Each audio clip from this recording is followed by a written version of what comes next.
Oh, oh. It's like you're a sexy stalker, not ancient demon stalker, okay?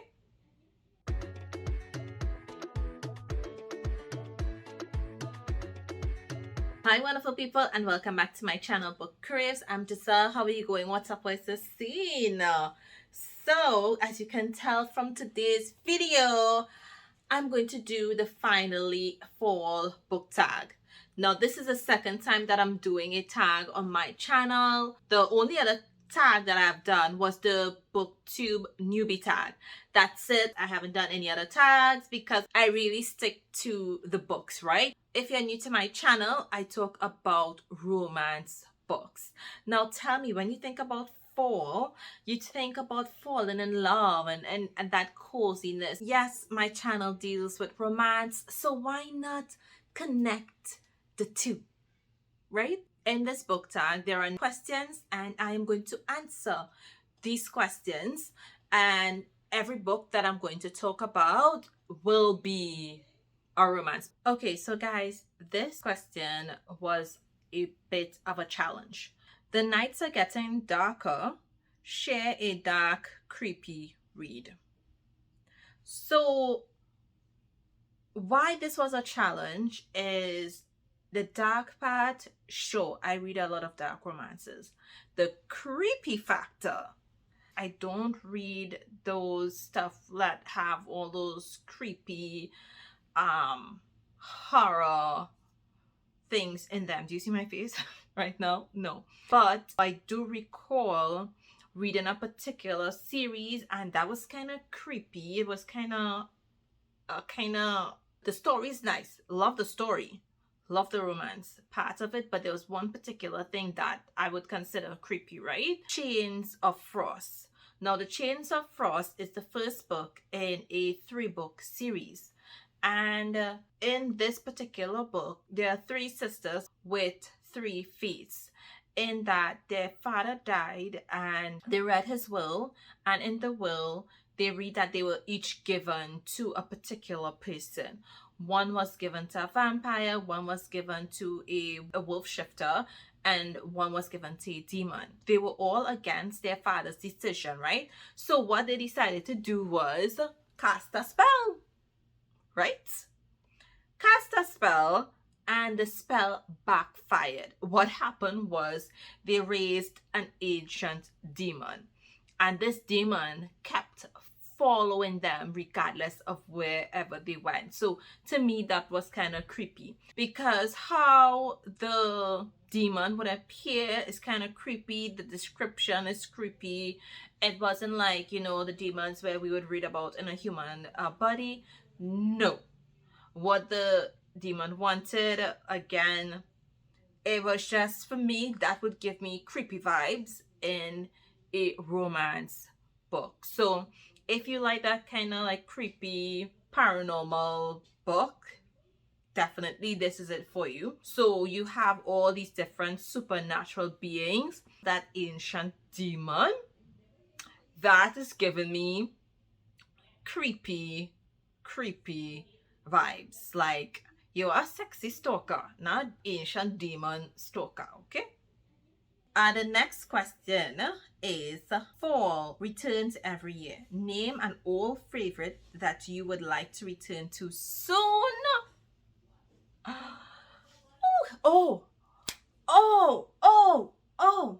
I would, and I haven't thought about this book in a while, I would love to reread The Bradford Mafia by London Miller. So this is a series, and book 1, it's in the beginning until the end, and I can't remember the 3rd book, but I'll definitely put it up. But oh my goodness, I love this series. It is a new adult. It is a mafia. You have the heroine, she had a tragic past. The hero had a tragic past, and he's part of the mafia. She is attending college. He is climbing the ranks in the mafia and taking control. Accidental meeting. Get together, discover there's tons of lies and secrets. Girl, Sis, that book, that particular series, I love it. And then you have book two. So book one, a slow burn. Don't let that fool you. Do not let that fool you. Book two is where things really heat up. Book three, Jesus. Book three, book three is it. So this is definitely a story that I would like to reread, return to soon, however you want to phrase it. But The Bradford Mafia by London Miller, yes, yes, yes. This next question, and you guys are not going to be surprised with my response. Question 8 says, the days are getting colder. Name a short, heartwarming read that could warm up someone's cold, rainy nights. So I'm definitely going to go with Lunchtime Chronicles. But it says heartwarming, and when I think of the word heartwarming, I think of like a reunion or something like that. I'm going to go with a Lunchtime Chronicles second chance romance, and this is Merlot, written by Rosemary. So within the story, we have these two individuals, the hero and the heroine, and they were together. The hero, he was into the music industry, and so he was blowing up, and he had to sever ties, so they broke up. And then 10 years later, at one of their best friends' wedding, they're able to reconnect. Now tell me, isn't that sweet? And it's definitely hot. Like, let me tell you, it is going to warm you up. It's heartwarming because of the reunion. It is heartwarming because they're able to reconnect and resolve their issues. And the ending, oh my goodness, it's so sweet. It's short, it's spicy. So it's definitely going to warm you up on a cold night. And I loved reading every minute of it. I read romance books, which is fiction.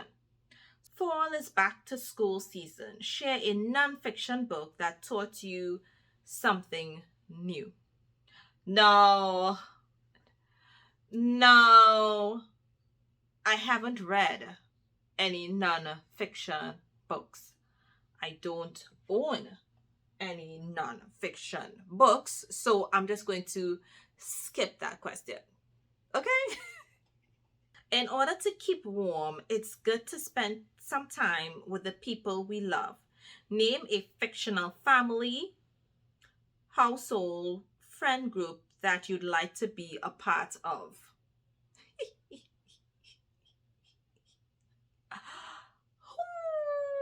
Okay, so this has to be based on a book that I've read that had some type of family in it. So, I recently read the Church series by Tia Rain. And it's like a made-up family of misfits.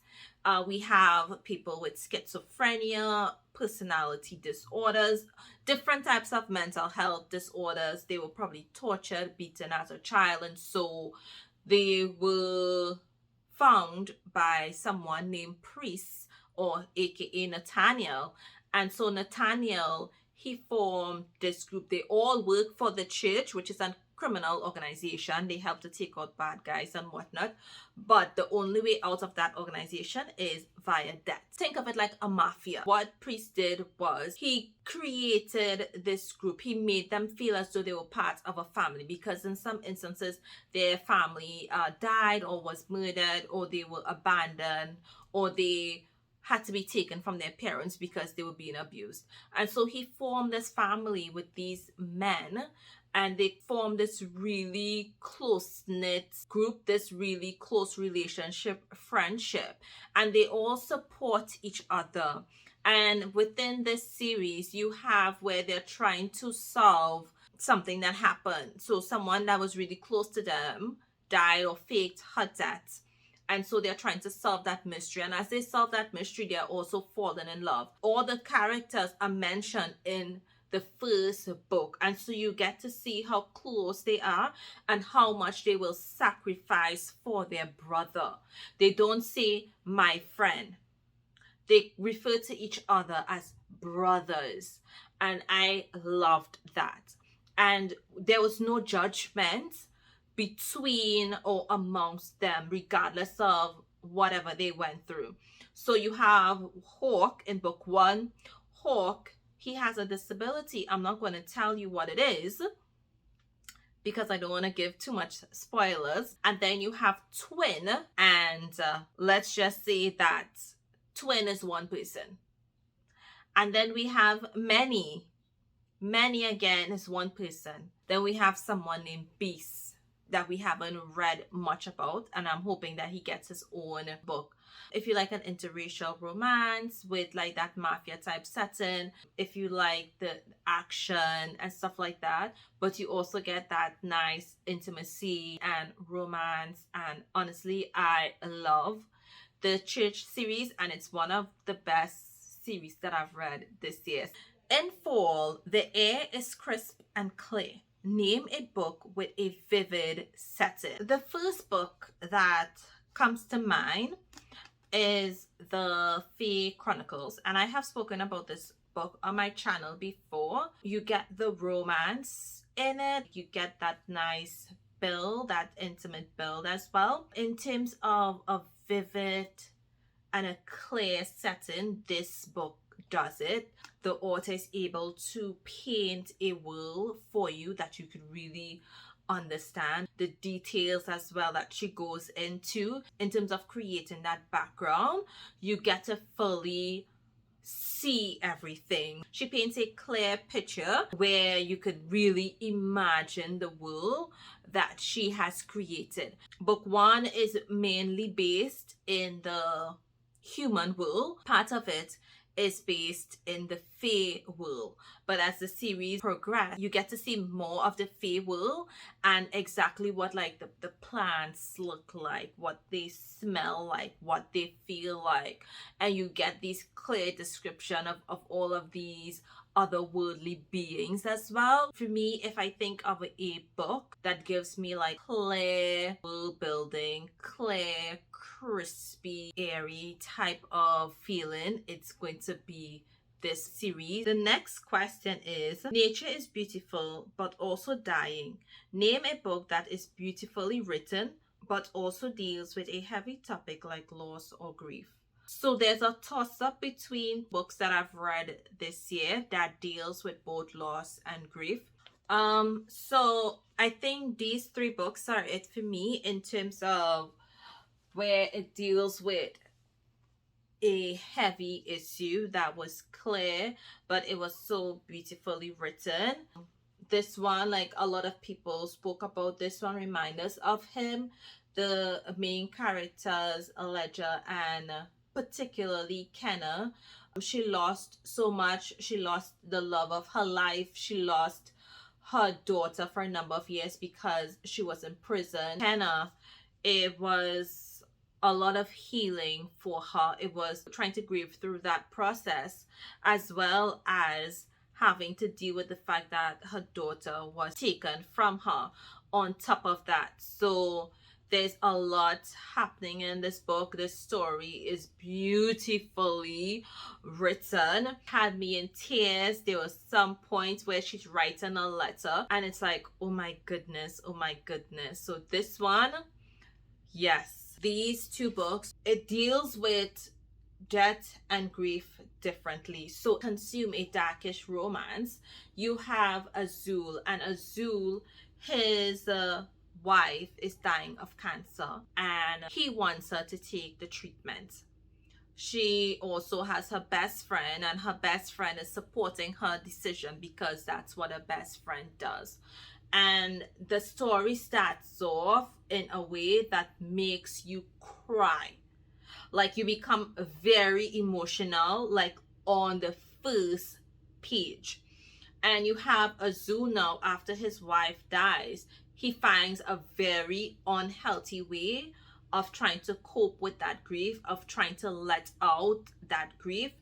And it's all consuming because this was the person that he loved, right? He deals with loss and grief in a very dark and twisted way. But the story, it is all consuming and it took me by surprise. This is also an interracial romance. This again is from the same author, Retrograde. This one, the person doesn't die, but because of the circumstances surrounding the plot, you feel as though the person should have died. In this book, we meet Carissa and Nico. Nico gets into a terrible accident. He loses his memories, dating back 5 to 6 years. During that time, he fell in love. He married Carissa and they were starting a family. So it's like he died for her because this person, her husband, did not know her, did not remember her, ever meeting her, and so he files for a divorce. So you have where Carissa has to deal with loss because she lost her husband in that accident. She had to grieve through that because he couldn't remember her. Even to the end, he still did not remember her. So yeah, this is a beautiful story, really interesting, and it took me by surprise because I wasn't expecting what I got in this book. The colorful leaves are piling up on the ground. Show us a pile of fall colored spines. Okay. So I have this pile here, and I feel as though you get some fall colors. You have like your yellows, your orange, some orange here, some brown and green, because when I look outside I see green leaves, but those green leaves are also changing to orange, then to yellow, and then to brown. Season of Chaos has several like fall colors: the brown, the orange, the creamish yellow color. This one here by QB Taylor, eventually all the leaves turn brown. I think this is good. What do you think? I think this is a really nice fall pile. The leaves are piling up with these colors. Yeah. Here is your fall pile. Yo, so the rain is down, it's pouring outside, and yeah, so the lighting has changed. So the next question is, fall is the perfect time for some storytelling by the fireside. Share a book within somebody is telling a story. The only book that is coming to mind is Passion Fruit by Kenya Wright, and this is the Lunchtime Chronicles series. This is from season 4. I read this story and it was my first time reading a story within a story, and it was so memorable. In this book we meet Nadia and Zane, and Nadia, she's a recently divorced mother of 2, and Zane is her next door neighbor, and Zane, he is a bounty hunter. So you felt the tension and everything there between the main characters and whatnot, but the spice really in the book was from within the story and not the main characters. Think about that. So the spice, right? It wasn't happening between Zane and Nadia. It was happening within the story, in that story, to those characters. So it was so good. It was so good. And this happened because Nadia, she's a writer. So while we're reading about Nadia and Zane, we're also reading about the fictional characters that Nadia is writing about. Do I need to say any more?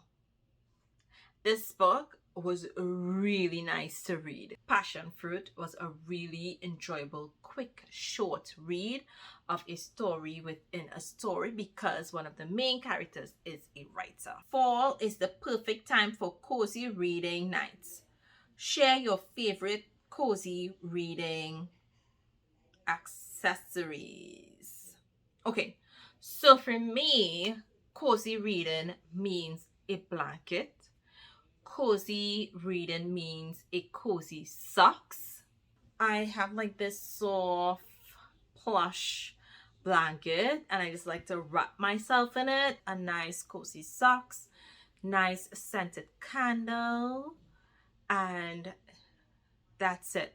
That's all I need to read, to cozy up and read. What are one of your cozy accessories? Let me know down below in the description box. Thank you so much for watching this video. It was really fun, and it was like, you know, I had to think a bit to remember some of those books that I mentioned. But yeah, so thank you so much for watching my video, and look out until I post another one.